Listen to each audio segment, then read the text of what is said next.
In my last video, I mentioned the concept of argumentation ethics from Hans Hermann Hoppe, and some of you asked me to explain it for you.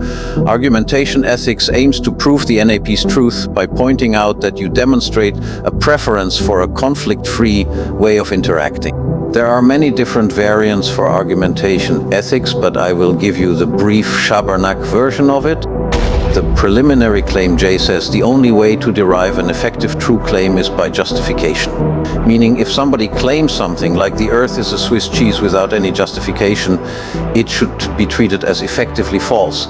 Even though, in our hypothetical case, it could even be true, it just shouldn't be treated as such.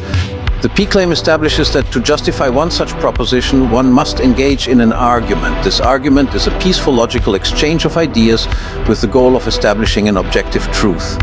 For example, one cannot speak of argumentation if one of the participants would not care for the truth while engaging in communication with the other one. The next concept we need is that of a performative contradiction. A performative contradiction means that your actions are contradicting the content of your words. For example, if you were to say, "I do not have the ability to speak," this would be a performative contradiction because you are doing the very thing you are claiming not to be able to do. This also applies to argumentation, as we defined it as the peaceful, logical exchange of ideas with the goal of establishing an objective truth among two participants.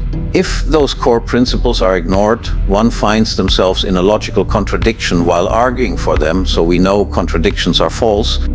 Therefore, the claim may be treated as effectively false as a whole if it is unable to be argued for because of our preliminary claim J. On the peaceful aspect, one can derive the NAP, but that is not the only thing that can be derived from those core principles.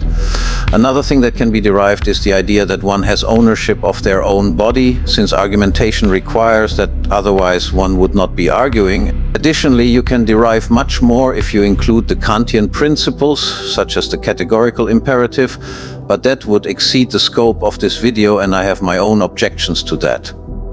That's it. You're probably completely overloaded with information.